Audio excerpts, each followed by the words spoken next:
அல்ஹம்துலில்லாஹ் வஸ்ஸலாத்து வஸ்ஸலாமு அலா ரசூலில்லாஹ் வ அலா ஆலிஹி வ அஸ்ஹாபிஹி வ அஹ்லி பைத்திஹி வ மன் தபிஅஹும் பி இஹ்சானின் இலா யௌமித்தீன் அம்மா பஅத். அன்பிற்குரிய சகோதரர்களே, ரசூலுல்லாஹி ஸல்லல்லாஹு அலைஹி வஸல்லம் இந்த ஆசுரா நோன்பை எங்களுக்கு 9வது நாளும் சேர்த்து பிடிக்க வேண்டும் என்ற அந்த வழிகாட்டலை அவர்கள் மரணிக்கிறதற்கு முன்னாலே அந்த யூத சமுதாயத்துக்கு மாறு செய்கின்றதை அடிப்படையாக வைத்து மார்க்கமாக்கி விட்டு சென்றார்கள். அல்லாஹ்வுக்கு நன்றி செலுத்தணும். ஏன்? ஒரு மிக பெரும் இடுக்கண் ஏற்பட்டதால், ஃபிரௌனுடைய அந்த மிக பெரும் பிடியிலே இருந்து அல்லாஹ் காப்பாற்றியதால் நன்றி செலுத்த வேண்டும். அதற்கு முறை நோன்பு பிடித்தல் என்றதை செய்யத்தான் வேண்டும் ஒரு பக்கம். இன்னொரு பக்கம், ஆனால் யூதர்களை பின்பற்றக்கூடாது. 2 விஷயம். அவர்களுக்கு மாறு செய்யவும் வேணும், அல்லாஹ்வுக்கு நன்றி செலுத்தவும் வேணும். நோன்பு என்பது என்ன? ஒரு இபாதத். அல்லாஹ்வுக்கு நன்றி செலுத்துறதுக்காக இபாதத்தை செய்யலாம். அதே நேரம் யூத கிறிஸ்தவ கலாச்சாரத்தை பின்பற்றி அவர்களுடைய வணக்க வழிபாடை பின்பற்றி நன்றி செலுத்தக்கூடாது என்பதை மார்க்கமாக்கி விட்டு சென்றார்கள் ரசூலுல்லாஹ். இதில் நாம் பெற வேண்டிய மிக பெரும் படிப்பினை இருக்கு. அதை நாங்கள் பெறாம விட்டுட்டோம். நன்றி செலுத்துதல் 2 கட்டத்தில் நடக்கும். ஒன்று என்ன? ஒரு அபாயத்திலிருந்து நாம் தப்பினோம், அதுக்காக நன்றி செலுத்தும். அதில் நமக்கு எதிர்பாராத, அதில் ரொம்ப எதிர்பார்த்த ஒரு கிஃப்ட் நமக்கு கிடைச்சிது, நம்மளை ரொம்ப சந்தோஷப்படுத்தக்கூடிய ஒன்று கிடைச்சிது. அப்போ நாம் என்ன செய்வோம்? அல்லாஹ்வுக்கு நன்றி செலுத்துவோம். இந்த நன்றி செலுத்துறதுக்கு நாம் என்ன செய்யணும்? என்ன செய்யணுமா? ஒரு வணக்கத்தை செய்யணும். நம்ம பார்ப்போம், இங்கே மூசா நபியோட வரலாற்றில் இந்த மாதிரி நிகழ்வில் அவர்கள் என்ன செய்கிறார்? நன்றி செலுத்துறதுக்காக நோன்பு என்ற வணக்கத்தை செய்கிறார். அவங்களுக்கு நோன்பு கடமையாக்கப்பட்டிருந்த அந்த காலத்தில் அல்லாஹ் குர்ஆனில் சொல்லிட்டார், உங்களுக்கு முன் வந்த சமுதாயத்துக்கு நோன்பு கடமையாக்கப்பட்டதை போன்று உங்களுக்கும் கடமையாக்கியிருக்கார் என்று ரமலானுடைய விடயத்தில் சொன்னதால நோன்பு செய்கிற இபாதத் இருந்தது. அது ஒரு முறை.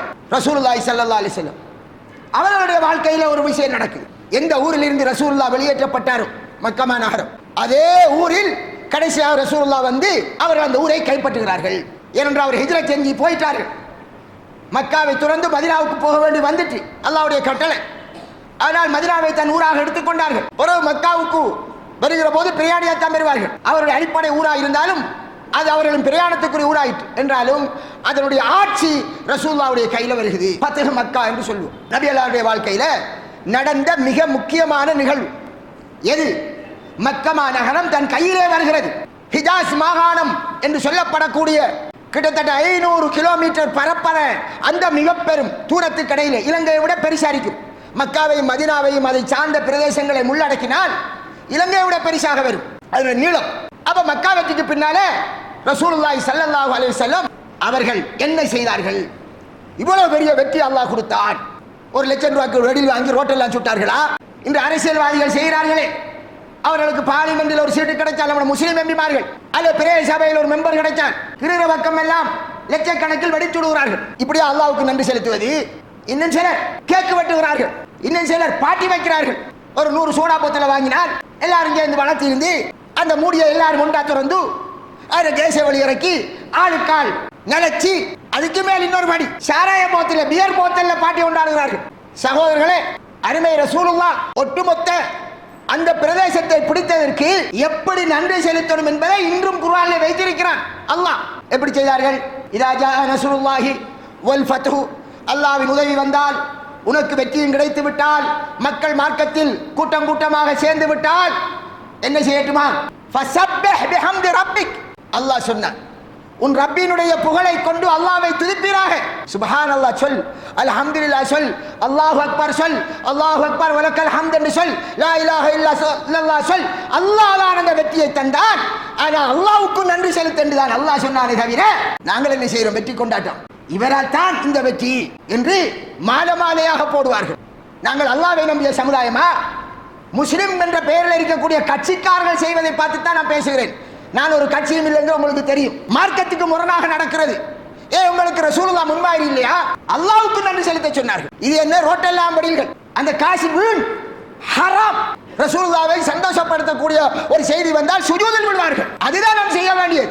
உங்களோட வாகனம் போகிறது, ஒரு பாரிய ஆக்சிடென்ட் நடக்க பார்க்கிறது, எப்படியோ தப்பிட்டீர்கள், அல்லாஹ்வுக்கு நன்றி செலுத்தணும். நோன்பு பிடிச்சி நன்றி செலுத்தலாம். அல்லது ஏழை எளியவர்கள் வாழுகின்ற இடத்தில் உன்னை பணத்தை கொண்டு போய் அவர்களுக்கு தர்மம் செய்.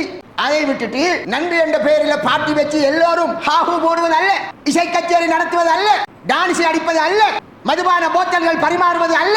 இது யாருடைய கலாச்சாரம்? நான் ஒரு முஸ்லிம் என்பதை மறக்க கூடாது. சுப்ஹானல்லாஹ். சிலரை பார்க்கின்றோம், கிரிக்கெட் டோர்னமெண்ட் இன்டர்நேஷனல் ரீதியாக நடக்குது, ஃபுட்பால் நடக்குது, சர்வதேச ரீதியான வேர்ல்ட் போட்டி நடக்குது.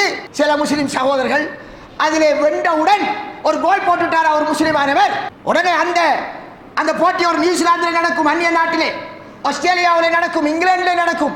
அதை அவர்கள் பார்க்க மாட்டார். நம்மளை வளர்ச்சி முஸ்லிம் அல்லாதவர்கள் லட்சக்கணக்கில் இருக்கார் என்று பார்க்காமல், இந்த உலகம் எல்லாம் டிவியிலே பார்த்து கொண்டிருக்கார் என்று பார்க்காமல் உடனே சுஜூதில் விழுகிறார்கள் கிரவுண்டிலே அல்லாஹ்வுக்கு. இதுவும் ஒரு அழகான முன்மாதிரி. அவன் உடனே அவ்வளவு பேர் முன்னிலையிலே நீங்கள் எல்லோரும் பார்த்திருப்பீர், சுஜூதில் விழுகிறான். அந்த கோலை தந்ததும் அல்லாஹ் நினைச்சுக்காம விழுகிறான். எல்லோரும் பிள்ளை நல்ல ரிசல்ட் எடுக்குதா, நல்ல ரிசல்ட் எடுத்துட்டா சுபித் கொடுக்கிற ஒரு கலாச்சாரம். முதல்ல அந்த பிள்ளைகளை சுஜூதில் பழக்குங்கள். அல்லாஹ்வுக்கு 2 ரக்காத் நன்றி செலுத்தி தொலை பழக்குங்கள். அதை பழக வேண்டும். 15 வருஷமா உங்களுக்கு பிள்ளை இல்ல, கல்யாணம் முடிச்சேல், கடந்த டாக்டர் எல்லாம் போனேல், கிடைக்கல. நான் ஒரு உம்ராவுக்கு போய் அல்லாஹ் இடத்துல துஆ கேட்போம் நினைச்சேன், போனேல் கேட்டேல், அடுத்த வருஷம் பிள்ளை வந்துட்டு கேக்கு வெட்டி, அதுக்கு அங்கால பிள்ளைக்கு 1 வருஷம் ஆயிட்டால் ஹால் புக் பண்ணி பேட்டை கொண்டாடுவதா? யாருடைய கலாச்சாரம்? அல்லாஹ்வுக்கு நன்றி செலுத்தணும், ஆனால் அந்நியருடைய மெதட்டிலே அந்த நன்றி செலுத்துதலும் இருக்கக்கூடாது. அந்நிய கலாச்சாரத்தின் பின்னால் இருக்கக்கூடாது என்று தனித்துவத்தை போதித்து விட்டு சென்றார்கள் அருமை நபி ஸல்லல்லாஹு அலைஹி வஸல்லம் அவர்கள். ஒட்டுமொத்த முஸ்லிம்களான உங்களுக்கு, நீங்கள் எவ்வளவு பெரிய அரசியல்வாதியாகவும் இருக்கலாம், ஒரு நாட்டின் ஜனாதிபதியாக இருந்தாலும் சரிதான், சாதாரண குப்பாளர் ஒரு முஸ்லிமா இருந்தாலும் சரிதான், எல்லோருக்கும் மார்க்க வழி ஒன்றுதான். மார்க்கத்தில் பணக்காரனுக்கு வேறு, கச்சகாட்டிக்கு இருக்கக்கூடிய ஏழைக்கு வேறு என்பது கிடையாது. முஹம்மது ஸல்லல்லாஹு அலைஹி வஸல்லம் ஒரு ஜனாதிபதியாக ஒரு சாம்ராஜ்யத்தின் அருமை ரசூலுல்லாஹ்வுடைய கடிதத்துக்கு அவர் மதீனாவுக்குள்ள அந்த பகுதிக்குள்ள இருக்கார். அது ஒரு சின்ன ஒரு பகுதி. அந்த பகுதியில இருந்து மதீனா மட்டும் ஊர் ரோம் சக்கரவர்த்திக்கு அனுப்புகிறார் லெட்டர். அந்த லெட்டரை பார்த்தோன்னே அவனுக்கு பயம் வருகிறது. கிஸ்ரா மன்னன், பாரசீக மன்னனுக்கு அனுப்புகிறார் லெட்டர். அஸ்லிம் தஸ்லம், நீ இஸ்லாத்தை ஏற்றுக்கொள், வெற்றி வருவாய். ஏற்க மறுத்தால் எல்லா பாவம் உனக்கு தான் கிடைக்கும், ஏற்றுக்கொண்டால் சாந்தி உண்டாகும். ரஷ்யாவுக்கும் சீனாவுக்கும் அமெரிக்க ஜனாதிபதிமார்களுக்கும் அனுப்புவது மாதிரி இஸ்லாமிய லெட்டர் அனுப்பினார். அவ்வளவுக்கு ரசூலுல்லாஹ் பவரில் இருந்தார். முஹம்மது ஸல்லல்லாஹு அலைஹி வஸல்லம் அவருடைய படை வருவதென்றால் பிற்காலத்தில் பயந்தார்கள். ஒரு மாச தொலை தூரத்தில் உள்ளவர்களுக்கு பயம் உள்ளத்தில் ஏற்படும் என்று ரசூலுல்லாஹ் சொன்னார்கள். அந்த ரசூலுல்லாஹ் மக்காவை வெற்றி கொண்ட போது அல்லாஹ்வுக்கு சுஜூத் செய்தார்கள். இந்த நேரத்தில் ஒன்றை சுட்டிக்காட்ட வேண்டும். முஹம்மது நபிகளுடைய வரலாற்றை வைத்து ஒரு படம் எடுத்திருக்கிறார்கள். அவன் எடுத்தவன் எவனோ, அதில் இல்லாத பொய்யெல்லாம் போட்டிருக்கான். அதில் என்ன, ரசூலுல்லாஹ் மக்காவை வெற்றி கொள்ள வந்த போது ரபான் அடிச்சுட்டு வந்தார்கள். அந்த படை ரபான் அடிச்சுட்டு வந்தாங்களா? அல்லாஹ் குர்ஆனில் சொன்னான், வெற்றி கிடைத்து விட்டால் அல்லாஹ்வை தஸ்பீஹ் செய். அதனோடு நிறுத்தவில்லை, வஸ்தக்ஃபிர்ஹு, அல்லாஹ்விடம் பாவ மன்னிப்பு கேள் என்றார். உனக்கு ஒரு சீட்டு கிடைச்சால் அல்லாஹ்வுக்கு நன்றி செலுத்தி பாவ மன்னிப்பு கேள் என்றார். நீ பல தொழிலுக்கு ட்ரை பண்ணா கிடைக்கல, உனக்கு ஒரு தொழில் கிடைச்சது, ஒன்ற கட்டித்தனம் அல்ல, உனக்கு பெருமை வந்துடும், எந்த திறமையால் என்று வந்துடும். அதனால யா அல்லாஹ், நீதான் எனக்கு தந்தாய், உனக்கு நன்றி. அதே நேரம் நான் உனக்கு நன்றியை சரியாக செலுத்த மாட்டேன், அதனால் உன்னிடத்தில் நான் பாவ மன்னிப்பு கேட்கிறேன். எனது கட்டித்தனத்தால் தான் இது வந்தது என்று பெருமை வந்துடக்கூடாது. அன்பிற்குரிய சகோதரே, ஆனால் இன்று என்ன, பெருமையை அவருக்கு மொத்தமாக கொடுக்கிறார்கள், அல்லாஹ்வை தட்டி விடுவார்கள். மாலை மேல் மாலை போட்டு, அந்த மாலையை நான் நேற்று பார்த்தேன், நேற்று முந்தினாத்து, அது ஒரு பகுதியிலே மாலை போடுகிறார்கள். தமிழ்நாட்டிலே எப்படி போடுகிறார்கள்? கவுண்டியால அரசியல்வாதிக்கு மாலை போடுகிறார்கள். கவுண்டி என்ற கையால் தூக்கையில் அவ்வளவு பெரிய மாலை கவுண்டி எடுத்துக்கு வந்து அப்படியே வைக்க. எமக்கன்று அல்லாஹ் அவருடைய தூதர் மூலமாக எப்படி நன்றி செலுத்தும் என்பதை காட்டி தந்திருக்கிறார். பெருமைக்காக செய்யாதீர்கள், பணத்தை வீணாக்காதீர்கள். யூத கிறிஸ்தவ கலாச்சாரத்தின் பின்னணியில் உங்களுடைய புகழ்களை பாடாதீர்கள். இசை கச்சேரிகளை நடத்தி பாவங்களை உண்டாக்கி பெண்களை மேடையில் ஏற்றி டானிஸ் அடித்து கூத்தடித்து இஸ்லாமிய கலாச்சாரத்தை விழுமியங்களை நாசப்படுத்தாதீர்கள். இதில் என்னென்றால், படித்தவர்களுடைய சமுதாயம் என்று கூறுகிறார்கள். படித்தவர்கள் என்றால் பண்பாடு தெரிய வேண்டும். முதல் படித்தவன் என்றால் தன் சமுதாயத்தின் கலாச்சாரம் தெரிய வேண்டும். படித்தவன் என்றால் தன் மார்க்கத்தை தூக்கி எறிந்து விட்டு அவன் அந்நிய கலாச்சாரத்தை அப்ளை பண்றவன் அவன் பண்பாடு உள்ளவன் அல்ல. பண்பாடை இழந்தவன் படித்தவன் அல்ல, பண்பாடை இழந்தவன் அறிவாளி அல்ல. அவர்கள் யார் என்பதை நீங்கள் தீர்மானித்துக் கொள்வீர்கள். எனவே சகோதரர்களே, படித்தவன் அவன் ஓஎல் படித்திருக்கலாம், ஏஎல் படித்திருக்கலாம், டாக்டருக்கு படித்திருக்கலாம், எத்தனை பிஹெச்டி முடிச்சிருக்கலாம்.